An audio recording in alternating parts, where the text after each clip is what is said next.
നമസ്കാരം. വചന സമീക്ഷയുടെ പുതിയൊരു അധ്യായത്തിലേക്ക് എല്ലാ പ്രിയ പ്രേക്ഷകർക്കും സ്വാഗതം. ഇന്നത്തെ വിചിന്തനത്തിനായുള്ള തിരുവചന ഭാഗം സദൃശവാക്യങ്ങൾ 5-ാം അധ്യായം 1-ാം വാക്യം.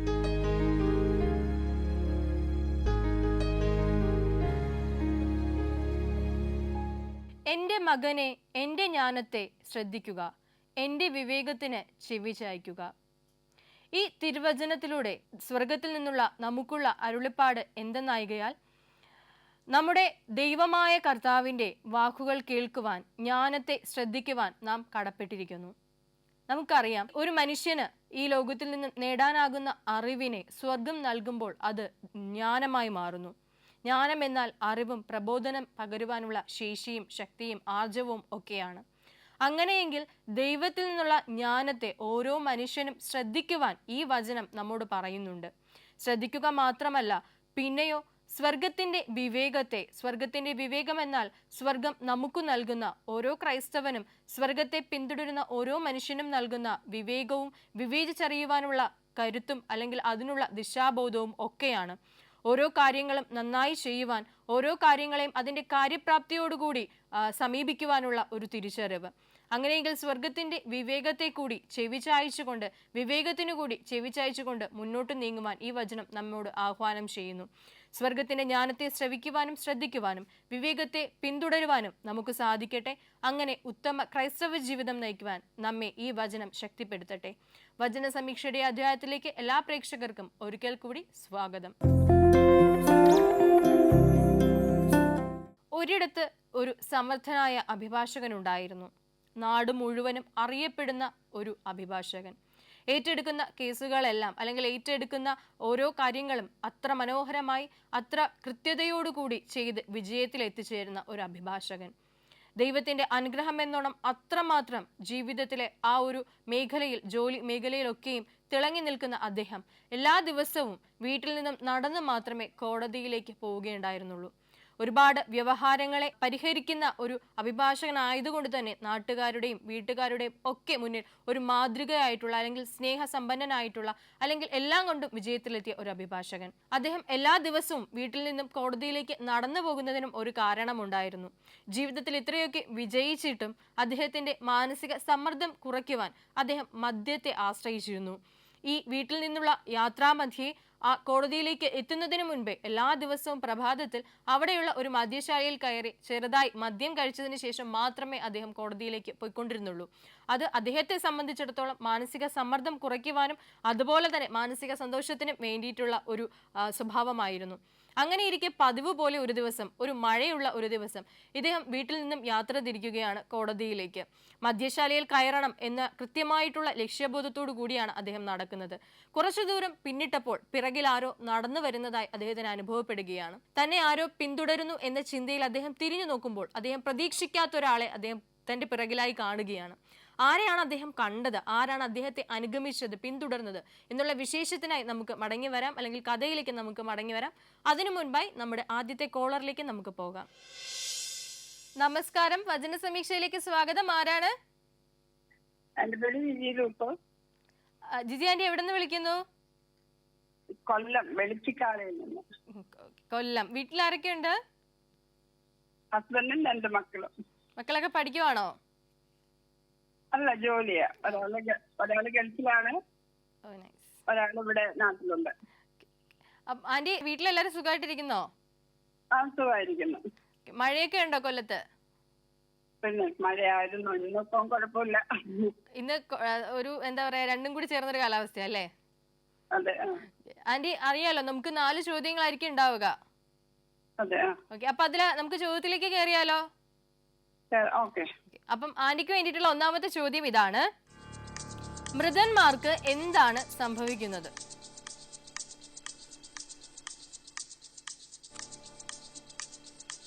ആന്റി, ചോദ്യം ക്ലിയർ അല്ലേ? മൃതന്മാർക്ക് എന്താണ് സംഭവിക്കുന്നത്? ശവങ്ങൾ എഴുന്നേൽക്കും, പൊടിയിൽ കിടക്കുന്നവര് ഉണർന്ന് പോഷിക്കും, പ്രഭാതത്തിലെ മഞ്ഞ് പോലെ ആകും. ശരി ഉത്തരമാണ്. കൺഗ്രാറ്റുലേഷൻസ്. ഉത്തരം ഇതാണ്: അവരുടെ ശരീരങ്ങൾ ഉയർത്തെഴുന്നേൽക്കും, ഭൂമി തന്റെ മൃതന്മാർക്ക് ജീവൻ നൽകും. നമ്മുടെ ബൈബിളിൽ മാറുന്ന അനുസരിച്ചുള്ള വേർഡിങ്സിലുള്ള മാറ്റമാണ് ആ പൊടിയിൽ നിന്നുള്ള. അത് പ്രശ്നമില്ല കേട്ടോ. നമുക്ക് രണ്ടാമത്തെ ചോദ്യത്തിലേക്ക് പോയാലോ? ചോദ്യം ഇതാണ്: ജനം തങ്ങളുടെ അറകളിൽ പ്രവേശിച്ച് വാതിലുകൾ അടയ്ക്കുവാൻ പറഞ്ഞത് എന്താണ്? ക്രോധം കടന്നു പോകുവോളാം അല്പനേരത്തേക്ക് ഒളിച്ചിരിക്കാൻ പറഞ്ഞു. ശരി ഉത്തരം. കൺഗ്രാറ്റുലേഷൻസ്. ഉത്തരം ഇതാണ്: ക്രോധം കടന്നു പോകുവോളം അല്പസമയം ഒളിച്ചിരിക്കുവാൻ. രണ്ട് ചോദ്യം ശരിയായപ്പോ സന്തോഷമായില്ലേ? ആന്റി എന്താ നമ്മുടെ പ്രേക്ഷകർക്ക് വേണ്ടി ആന്റിക്ക് പാട്ട് പാടാനാണോ ഇഷ്ടം, അതോ ബൈബിളുമായിട്ട് ബന്ധപ്പെട്ട് വചനം പറയാനാണോ? എന്താ ഇഷ്ടം? ബൈബിളുമായിട്ട് ബന്ധപ്പെട്ട് വചനവുമായിട്ട് ബന്ധപ്പെട്ട് എന്ത് ചെയ്യാനാ ഇഷ്ടം?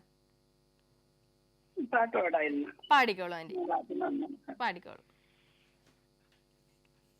വിശുദ്ധിയെ തികച്ചു നാമൊരുങ്ങി നിൽക്കാൻ വരുവതിൻ താമസമേറെയില്ല. വിശുദ്ധിയെ തികച്ചു നാമൊരുങ്ങി നിൽക്കാൻ വരുവതിൻ താമസമേറെയില്ല. തന്റെ വാസങ്ങൾ പലതും നിറവേറുന്നേ ഒരുങ്ങിയിടാം. തന്റെ വാഗ്ദാനങ്ങൾ പലതും നിറവേറുന്നേ ഒരുങ്ങിയിടാം. ആന്റി നന്നായിട്ട് പാടി കേട്ടോ. ഒരു എന്താ പറയാ പതർച്ചയോ അങ്ങനെ ഒന്നും ഇല്ലായിരുന്നു, നന്നായിട്ട് പാടി. ഒത്തിരി ഇഷ്ടമുള്ളൊരു പാട്ടാണ് അത്. ആ പാട്ടിലും നമുക്ക് ഇഷ്ടപ്പെട്ടത് ചെയ്യുമ്പോ നമ്മള് കഷ്ടപ്പെടാണ്ട് ചെയ്യുമല്ലോ, ആ ഒരു ഫീലിംഗ് ഉണ്ടായിരുന്നു ആ പാട്ടിലും. ഇപ്പോഴത്തെ കാലഘട്ടത്തിനനുസരിച്ചുള്ള ഒരു പാട്ടും കൂടിയാണ്. അതെ അതെ തീർച്ചയായിട്ടും. ക്ഷാമവും. അതെ തീർച്ചയായിട്ടും തീർച്ചയായിട്ടും. ഇത്രയും കാക്കുന്നതിനൊക്കെ ആ വലിയ അനുഗ്രഹം എന്താ പറയാ, ഇനി ഇതുപോലെ ഇഷ്ടപ്പെട്ട പാട്ടുകൾ പാടാൻ പറ്റട്ടെ കേട്ടോ, അതും വചന സമീക്ഷയുടെ ഫ്ലോറിൽ കൂടെ തന്നെ. അപ്പൊ നമുക്ക് അടുത്ത ചോദ്യത്തിലേക്ക് പോയാലോ? മൂന്നാമത്തെ ചോദ്യം ആന്റിക്ക് വേണ്ടിയിട്ടുള്ളത് ഇതാണ്: യഹോവ തന്റെ സ്ഥാനത്തു നിന്ന് വരുന്നത് എന്തിനായിട്ടാണ്?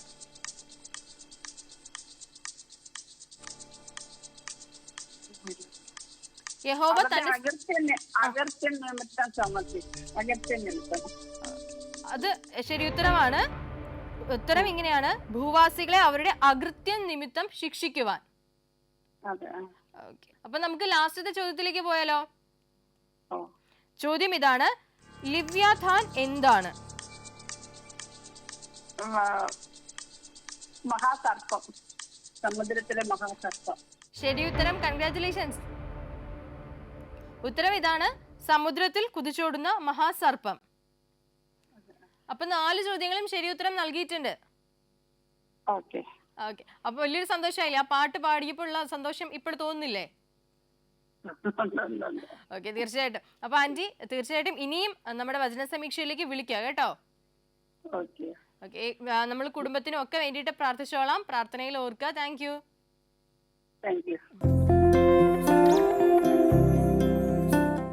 ജിജി ആന്റി ആയിരുന്നു നമ്മളോടൊപ്പം കോളിൽ ഉണ്ടായിരുന്നത്. വളരെ നന്നായിട്ട് ആന്റി എന്താ പറയാ ചോദ്യങ്ങൾക്ക് ഉത്തരം നൽകി, നന്നായിട്ട് പാട്ടൊക്കെ പാടി, പാട്ട് പാടാനുള്ള ഒരു സന്തോഷമൊക്കെ നമ്മളുമായിട്ട് പങ്കുവച്ചു. അപ്പോൾ ആന്റിക്കും കുടുംബത്തിനും ഒക്കെ വേണ്ടിയിട്ട് നമുക്ക് പ്രാർത്ഥിക്കാം. നമ്മുടെ കഥയിൽ അഭിഭാഷകൻ അല്ലെങ്കിൽ അയാൾ വീട്ടിൽ നിന്നും ഇറങ്ങി കോടതിയിലേക്ക് പോകുന്ന മധ്യേ ഈ ഒരു മദ്യശാലയിലേക്ക് കയറണം എന്ന ലക്ഷ്യത്തിലൂടെ നടന്നു പോകുന്ന ഒരു മനുഷ്യൻ തൻ്റെ പിന്നിൽ ആരോ ഉണ്ട് എന്ന തിരിച്ചറിവിൽ ആ ഒരു മഴമേഘം നിറഞ്ഞു നിൽക്കുന്ന പ്രകൃതിക്ക് താഴെയായി നിന്ന് നോക്കുകയാണ്.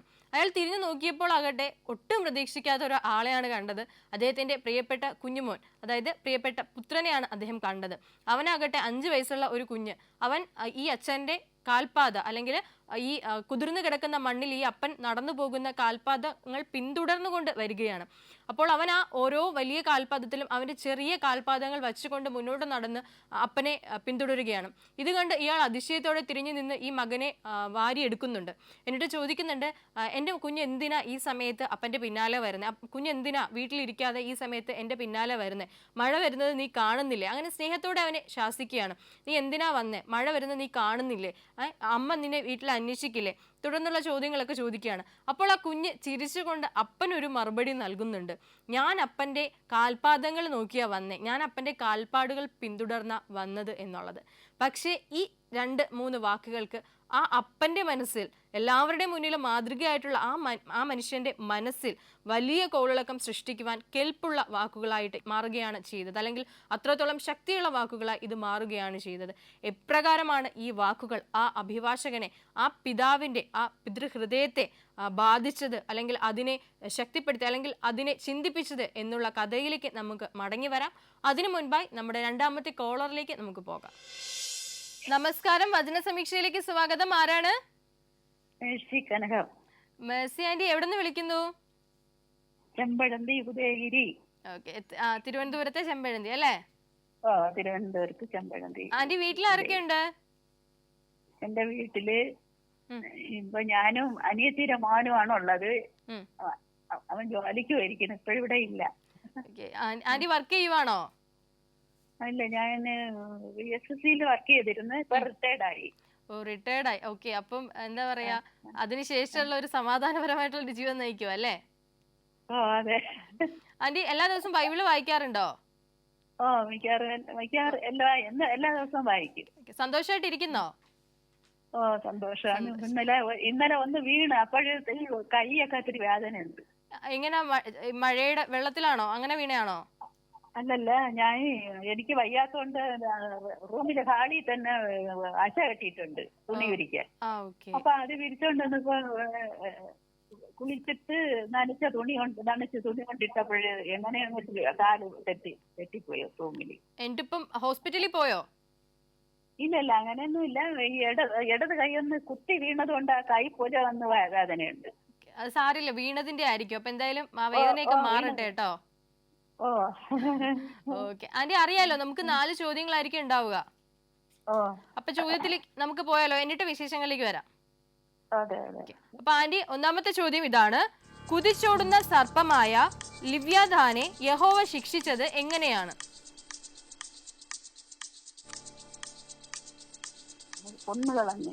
എങ്ങനെ കൊന്നുകളഞ്ഞു? സമുദ്രത്തിലെ മഹാസർപ്പത്തെ കൊന്നുകളയും. അമ്മ നിങ്ങൾ മനോഹരമായൊരു മുന്തിരിത്തോട്ടത്തെ പറ്റി പാട്ട് പാടുവിൻ. ആന്റി, ശരി ഉത്തരമാണ് ആന്റി, കൺഗ്രാറ്റുലേഷൻസ്. ഉത്തരം ഇതാണ്, നമ്മുടെ ബൈബിൾ അനുസരിച്ചുള്ള ഉത്തരം ഇതാണ്. ഭയങ്കരവും ശ്രേഷ്ഠവും ശക്തവുമായ വാൾ കൊണ്ട് കൊന്നുകളയും. അപ്പൊ എന്തായാലും ഉത്തരം ശരിയാണ്. നമുക്ക് 2ാമത്തെ ചോദ്യത്തിലേക്ക് പോകാം. ചോദ്യം ഇതാണ്. യഹോവ തന്റെ മുന്തിരിത്തോട്ടത്തോട് എന്താണ് ചെയ്യുന്നത്? യഹോവയായി ഞാൻ അതിനെ സൂക്ഷിക്കും. ക്ഷണം പ്രതി ഞാൻ അതിനെ നനയ്ക്കുകയും ആരും അതിനെ തൊടാതിരിക്കേണ്ടതിനു ഞാൻ അതിനെ രാവും പകലും സൂക്ഷിക്കും. ശരി ഉത്തരം, കൺഗ്രാറ്റുലേഷൻസ്. ഉത്തരം ഇതാണ്. യഹോവ അതിനെ സൂക്ഷിക്കും, നിമിഷം തോറും അതിനെ നനയ്ക്കും, ആരും അതിനെ ഉപദ്രവം ഏൽപ്പിക്കാതിരിക്കുവാൻ അതിനെ രാവും പകലും കാത്തു സൂക്ഷിക്കും. അപ്പൊ 2 ഉത്തരവും ശരിയായിട്ടുണ്ട്. ഇനി 2 ചോദ്യങ്ങൾ കൂടെ അവശേഷിക്കുന്നുള്ളൂ. അതിനു മുന്നേ ഒരു കാര്യം ചോദിക്കട്ടെ. എനിക്ക് ഇന്ന് ബൈബിള് വായിക്കുമ്പോ ഇന്നോളം വായിച്ചിട്ടുള്ളതില് ഏറ്റവും എന്താ പറയാ, ഇങ്ങനെ ബൈബിളിലെ ഏറ്റവും ഓർമ്മയിലിരിക്കുന്ന, അല്ലെങ്കിൽ ഏറ്റവും കൂടുതൽ ഹൃദയത്തെ ഇങ്ങനെ ടച്ച് ചെയ്യാന്നൊക്കെ നമ്മൾ പറയില്ല, അങ്ങനെയുള്ള ഒരു സന്ദർഭം പറയാവോ വിശുദ്ധ ഗ്രന്ഥത്തിലെ, ബൈബിളിലെ? എനിക്ക് 23 സങ്കീർത്തനമാണ് എനിക്ക് ഏറ്റവും ടച്ച് ചെയ്യാൻ ആ ഒരു ഭാഗം. ഓക്കെ, പറഞ്ഞോളൂ, എന്തുകൊണ്ടാ? യഹോവ എന്റെ ഇടയനാകുന്നു, എനിക്ക് മുട്ടുണ്ടാകില്ല എന്ന് പറഞ്ഞാൽ തുടങ്ങുന്ന അതത്രയും നമുക്ക് ഒരു വ്യക്തിക്ക് വേണ്ടതാണ് എല്ലായ്പ്പോഴും. അതുകൊണ്ട് എനിക്ക് അത് കാണാതെ പഠിച്ചിട്ടുണ്ട് സങ്കീർത്തനം. ആ സങ്കീർത്തനം ആ ഭാഗം മൊത്തം സങ്കീർത്തനം മുഴുവനും എനിക്ക് കാണാതെ അറിയാം. 23 സങ്കീർത്തനം അല്ലേ? അതെ അതെ അതെ. എന്തുകൊണ്ട് നമ്മുടെ ജീവിതത്തിൽ ഏത് സാഹചര്യത്തിൽ ഇപ്പൊ പഠിക്കുന്ന മക്കൾക്കായാലും ജോലി ചെയ്യുന്നവർക്കായാലും ജീവിതത്തിന്റെ എല്ലാ പ്രതിസന്ധി ഘട്ടങ്ങളിലും ഉരുവിട്ടുകൊണ്ടിരിക്കാൻ പറ്റുന്ന ഒരു വചനം അല്ലേ? ഞാൻ എപ്പോഴും യാത്രയിലും ഒക്കെ ഈ വചനം ഞാൻ പറയും, ബസ്സിലൊക്കെ ഇരിക്കുമ്പോഴും പറയുമായിരുന്നു പറയും. സന്തോഷം ആന്റി. അങ്ങനെ കേൾക്കുമ്പോ ഇത് കേൾക്കുന്ന നമ്മുടെ പ്രേക്ഷകരായാലും ചിന്തിക്കണമല്ലോ. അതായത് നമുക്ക് ആ ഒരു, അതായത് എപ്പോഴും വചനം ഉരുവിട്ടുകൊണ്ടിരിക്കുന്ന വ്യക്തികള് ഈ ഒരു പ്ലാറ്റ്ഫോമിൽ കൂടി ഒരു സന്തോഷം അല്ലെങ്കിൽ ഒരു സാക്ഷ്യം നൽകുമ്പോൾ അത് വലിയൊരു അനുഭവമായിരിക്കും ബാക്കിയുള്ളവർക്ക്.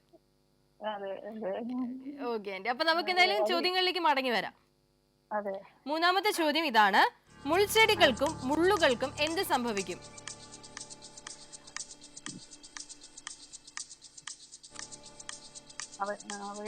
ആകപ്പാടെ ചുട്ടുകളയുമായിരുന്നു. ശരി ഉത്തരം, കൺഗ്രാറ്റുലേഷൻസ്. ഉത്തരം ഇതാണ്, അവയെ ഒന്നിച്ച് ദഹിപ്പിച്ചു കളയും. ഇതിലിങ്ങനെയാണ് കിടക്കുന്നത്, ചുട്ടുകളയും. ഓക്കെ ഓക്കെ ഓക്കെ, അത് സാരില്ല. ഇനി നമുക്ക് ലാസ്റ്റ് ക്വസ്റ്റ്യനിലേക്ക് പോകാം. അവസാനത്തെ ചോദ്യം ഇതാണ്: ഭാവിയിൽ തളിർത്തു പൂക്കുകയും ഭൂതലത്തിന്റെ ഉപരിഭാഗം ഫലപൂർണമാകുകയും ചെയ്യുന്നത് ആരാണ്?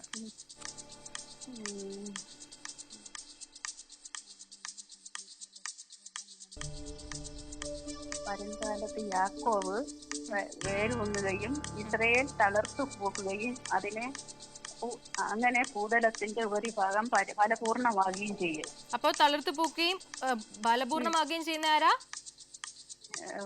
ഇസ്രായേൽ. ശരി ഉത്തരം, കൺഗ്രാറ്റുലേഷൻസ്. ഉത്തരം ഇതാണ്, ഇസ്രായേൽ. അപ്പൊ 4 ചോദ്യങ്ങൾ ശരി ഉത്തരം പറഞ്ഞപ്പോ ഭയങ്കര സന്തോഷം ഉണ്ടല്ലേ? ഈ താങ്ക് യു പറയുമ്പോ അതിങ്ങനെ ഫീൽ ചെയ്യാൻ പറ്റുന്നുണ്ട്. ഓക്കെ, അപ്പൊ ആന്റി എന്തായാലും ആന്റി ആ കൈയുടെ വേദനയൊക്കെ മാറട്ടെ, പ്രാർത്ഥിക്കാം. വചന സമീക്ഷയിലേക്ക് ഇനിയും വിളിക്കുക. Okay, thank you aunty, thank you so much. Mercy aunty ആയിരുന്നു നമ്മളോടൊപ്പം ഉണ്ടായിരുന്നത്. നല്ല സന്തോഷത്തോടു കൂടി സംസാരിക്കുന്ന ഒരു എന്താ പറയുക, ഒരു ആന്റി. അപ്പോൾ ആന്റിയുടെ ആ ഒരു ആരോഗ്യപരമായിട്ടുള്ള പറഞ്ഞല്ലോ, അപ്പോൾ ആ ഒരു മേഖലയൊക്കെ നമുക്ക് സമർപ്പിച്ച് പ്രാർത്ഥിക്കാം, പ്രാർത്ഥനയിൽ ഓർക്കാം. നമ്മുടെ കഥയിലേക്ക് നമുക്ക് മടങ്ങി വരാം, അതിൻ്റെ അന്ത്യത്തിലേക്ക് മടങ്ങി വരാം. അപ്പോൾ ഈ കുഞ്ഞു പറഞ്ഞ അപ്പൻ്റെ കാൽപ്പാടുകൾ അല്ലെങ്കിൽ അപ്പൻ നടന്ന വഴിയിലൂടെയാണ് അപ്പൻ്റെ കാൽപാദങ്ങൾ പിന്തുടർന്ന് ഞാൻ നടന്നു വന്നത് എന്നുള്ളത്. അപ്പോൾ ഈ മനുഷ്യൻ പെട്ടെന്നൊന്ന് ചിന്തിക്കുന്നുണ്ട്, എൻ്റെ വലിയ കാൽപ്പാടുകളിലേക്ക് ഈ ചെറിയ ചുവടുകൾ വെച്ച് എൻ്റെ മകൻ ഇന്ന് എൻ്റെ പിന്നാലെ നടന്നു വന്നു. പക്ഷെ ഞാൻ അവന് നൽകുന്നത് യഥാർത്ഥ വഴിയാണോ, അല്ലെങ്കിൽ ഞാൻ അവന് കാട്ടുന്നത് യഥാർത്ഥ മാതൃകയാണോ? എൻ്റെ ജോലി സംബന്ധമായിട്ടുള്ള കാര്യങ്ങളിലൊക്കെ എല്ലാവർക്കും മാതൃകയായിട്ട് ഞാൻ നിൽക്കുമ്പോൾ, അല്ലെങ്കിൽ എല്ലാവരും വിജയത്തിൻ്റെ മാതൃകയായി എന്നെ കാട്ടുമ്പോൾ ജീവിതത്തിൽ ശരിക്കും പറഞ്ഞാൽ ഞാൻ തോറ്റുപോവുകയല്ലേ? കാരണം ഞാൻ എൻ്റെ മനസ്സന്തോഷത്തിനും മനസ്സുഖത്തിനും എൻ്റെ ആ ഒരു നൊമ്പരങ്ങളൊക്കെ മാറ്റാൻ വേണ്ടിയിട്ട്, അല്ലെങ്കിൽ എൻ്റെ ആ ഒരു ജോലിയുടെ ഭാരം കുറയ്ക്കാൻ ഞാൻ മദ്യത്തെയാണ് ആശ്രയിക്കുന്നത്. അത് തെറ്റല്ലേ? ഇന്ന് എൻ്റെ മകൻ എൻ്റെ കാൽപ്പാടുകൾ പിന്തുടർന്നെങ്കിൽ നാളെ അവൻ എൻ്റെ ജീവിതമായിരിക്കും പിന്തുടരുക. അങ്ങനെയെങ്കിൽ എൻ്റെ ഈ സ്വഭാവം തെറ്റല്ലേ എന്ന് അപ്പൻ ചിന്തിക്കുകയാണ്. അയാൾ അവിടെ നിന്നും ഒരു തീരുമാനം എടുക്കാൻ ആകാതെ ഉഴറുകയാണ്. പക്ഷെ അന്നൊരു പ്രത്യേകതയുണ്ടായിരുന്നു, അല്ലെങ്കിൽ അന്നത്തെ ദിവസം ഒരു പ്രത്യേകത സംഭവിച്ചു. അദ്ദേഹം എല്ലാ ദിവസവും വീടിനും കോടതിക്കും ഇടയിലുള്ള മദ്യശാലയിലേക്ക് കയറുന്ന ഒരു സ്വഭാവം ആ ദിവസത്തിൽ പുറത്തെടുക്കുവാൻ ആഗ്രഹിച്ചില്ല.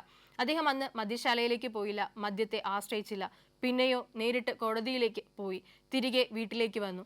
അന്ന് രാത്രി തൻ്റെ പ്രിയപ്പെട്ട മകനെ, ആ കുഞ്ഞിനെ അപ്പൻ കയ്യിലേക്ക് എടുത്തിട്ട് പറയുന്നുണ്ട്, പ്രിയമുള്ള മകനെ, അല്ലെങ്കിൽ എൻ്റെ ഓമന കുഞ്ഞെ, ഇന്ന് നീ എൻ്റെ കാൽപാദങ്ങൾ പിന്തുടരുന്നു എങ്കിൽ നാളെ എൻ്റെ ജീവിതത്തെ നീ പിന്തുടരുമ്പോൾ അവിടെ നിനക്ക് മാതൃകയാക്കുവാൻ നന്മയായത് മാത്രമേ എൻ്റെ ജീവിതത്തിൽ ഉണ്ടാകൂ. ഇനി മുതൽ ഞാൻ മദ്യം സേവിക്കുകയോ അല്ലെങ്കിൽ അതുമായിട്ട് ബന്ധപ്പെട്ട ലഹരി വസ്തുക്കൾ ഉപയോഗിക്കുകയോ ഇല്ല. എന്നാൽ ഇത് കേട്ട് ഇതിൻ്റെ അർത്ഥമൊന്നും അറിയാതെ മകൻ കൈകൊട്ടി ചിരിക്കുന്നുണ്ട്. പക്ഷേ ഇവിടെ നമ്മുടെ ജീവിതത്തിലേക്കുള്ള വലിയൊരു വാതിൽ ഈ ഒരു അഭിഭാഷകൻ, ഈ പിതാവ് തുറന്നിടുകയാണ്. എപ്രകാരമാണ് ആ ഒരു തുറവി എന്നുള്ളതിലേക്ക് നമുക്ക് മടങ്ങി വരാം. അതിനു മുൻപായി നമ്മുടെ അവസാനത്തെ കോളിലേക്ക് നമുക്ക് പോകാം. നമസ്കാരം, വചന സമീക്ഷയിലേക്ക് സ്വാഗതം. ആരാണ്? ഞാൻ മാന്നാറിന്ന് വിളിക്കുന്നത്. മാന്നാർ.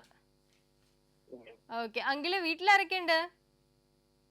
വീട്ടില് പപ്പ, അമ്മ, പപ്പ, പെങ്ങളുണ്ട്. ഓക്കെ, സന്തോഷമായിട്ടിരിക്കുന്നു എല്ലാരും? സന്തോഷമായിട്ടിരിക്കുന്നു, കുഴപ്പമില്ല. അവിടെ മാന്നാർ, അവിടെ മഴയൊക്കെ ഉണ്ടോ? നല്ലോണം മഴ കിട്ടുന്നുണ്ടോ? ഇവിടെ മഴയുണ്ട്. പിന്നെ പപ്പ കിടപ്പിലാണ്. ഓക്കെ, സാറല്ലെങ്കിലേ നമുക്ക് പ്രാർത്ഥിക്കാം. എല്ലാ നിയമങ്ങളും പ്രാർത്ഥനയിലൊക്കെ ഓർക്കാം. ശരി ശരി. അങ്കിളെ അറിയാലോ, നമുക്ക് 4 ചോദ്യങ്ങളായിരിക്കും ഉണ്ടാവുക. അപ്പം ആദ്യത്തെ ചോദ്യത്തിലേക്ക് നമുക്ക് പോയാലോ? ഓക്കെ. അപ്പൊ ആദ്യ ചോദ്യം ഇതാണ്: എന്തുകൊണ്ടാണ് യഹോവയിൽ എന്നേക്കും ആശ്രയിക്കുവിൻ എന്ന് പറയുന്നത്? എന്തുകൊണ്ടാണ് യഹോവയിൽ എന്നേക്കും ആശ്രയിക്കുവിൻ എന്ന് പറയുന്നത്? ശാശ്വതമായ ഒരു പാറയുള്ളതിനാൽ. ശരി ഉത്തരം. കൺഗ്രാറ്റുലേഷൻസ്. Thank you. ഉത്തരം ഇതാണ്: യഹോവയാം യാ ശാശ്വതമായ ഒരു പാറ ആയതിനാൽ. അപ്പോ രണ്ടാമത്തെ ചോദ്യത്തിലേക്ക് പോവാണേ. ചോദ്യം ഇതാണ്: യഹോവ താഴ്ത്തി നിലത്ത് തള്ളിയിട്ട് പൊടിയോളമാക്കിയിരിക്കുന്നത് എന്തിനെയാണ്? ഉയരത്തിൽ പാർക്കുന്നത്. ശരി ഉത്തരം. കൺഗ്രാറ്റുലേഷൻസ്. ഉന്നത നഗരത്തെ തന്നെ. ഓക്കെ. അങ്കിൾ പാട്ട് പാടാറുണ്ടോ? ഞാൻ പാട്ട് പാടാം. ഓക്കെ, പാടിക്കോളൂ. തിരുനാമ കീർത്തനം പാടുവാനല്ലെങ്കിൽ നാവനിക്കെന്തിനു നാദാ, അവദാനമെപ്പോഴും ആലപിച്ചില്ലെങ്കിൽ ആദരങ്ങളെന്തിനു നാദാ, ഈ ജീവിതമെന്തിനു നാദാ.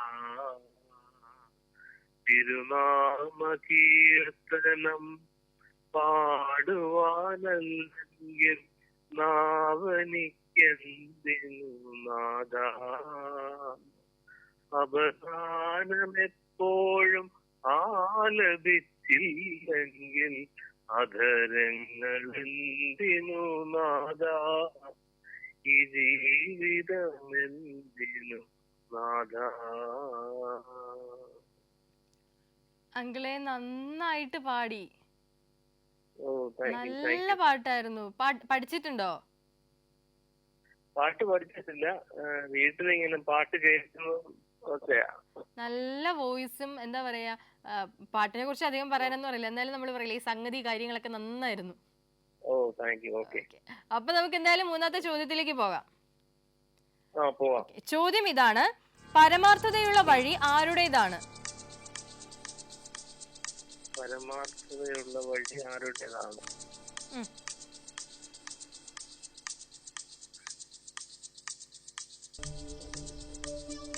ആരുടെയോ മീൻസ് നമ്മുടെ നീതിമാന്റെ. ശരി ഉത്തരം. കൺഗ്രാറ്റുലേഷൻസ്. ഉത്തരം നീതിമാന്റെ. അപ്പൊ ലാസ്റ്റ് ചോദ്യം കൂടെ ചോദിക്കുവാണ്, എന്നിട്ട് നമുക്ക് നിർത്താം. ചോദ്യം ഇതാണ്: ഭൂവാസികൾ നീതി പഠിപ്പിക്കുന്നത് എപ്പോഴാണ്?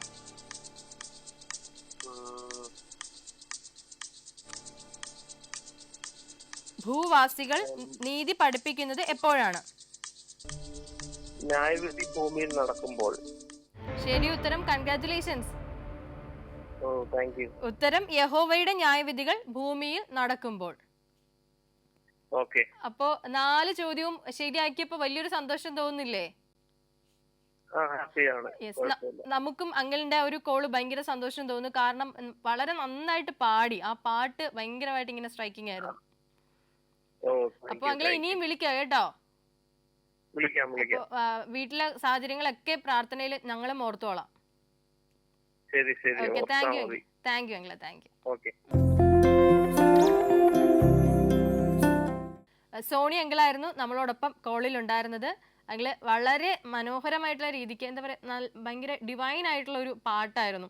അപ്പോൾ ഇതേപോലുള്ള നല്ല പാട്ടുകാർ, ഇതേപോലുള്ള നല്ല ബൈബിളിനെ വ്യാഖ്യാനിക്കുന്ന പ്രേക്ഷകരൊക്കെയും ഇതുപോലെ തന്നെ വചന സമീക്ഷയിലേക്ക് കോൺടാക്ട് ചെയ്യുക. അപ്പോൾ എന്തായാലും അങ്കിളിനും കുടുംബത്തിനും ഒക്കെ വേണ്ടിയിട്ട് നമുക്ക് പ്രാർത്ഥിക്കാം. നമ്മുടെ കഥയുടെ അന്ത്യത്തിലേക്ക് കൂടി നമുക്ക് മടങ്ങി വരാം. അപ്പോൾ ഈ അഭിഭാഷകന്റെ ജീവിതം അല്ലെങ്കിൽ അദ്ദേഹത്തിന്റെ വാക്കുകൾ നമ്മുടെ ജീവിതത്തെ സ്വാധീനിക്കുന്നത് എപ്രകാരമാണ് എന്നുള്ളൊരു ചോദ്യത്തിലായിരുന്നു, അല്ലെങ്കിൽ ആ ഒരു ആശയത്തിലായിരുന്നു നമ്മുടെ കഥ നമ്മൾ നിർത്തിയത്. തീർച്ചയായിട്ടും നമ്മുടെ ജീവിതത്തിൽ പല സാഹചര്യങ്ങളും ഉണ്ടാകുമ്പോഴും നമ്മൾ തെറ്റായ ചില അടിമത്തങ്ങളിലേക്ക് പോകാറുണ്ട്.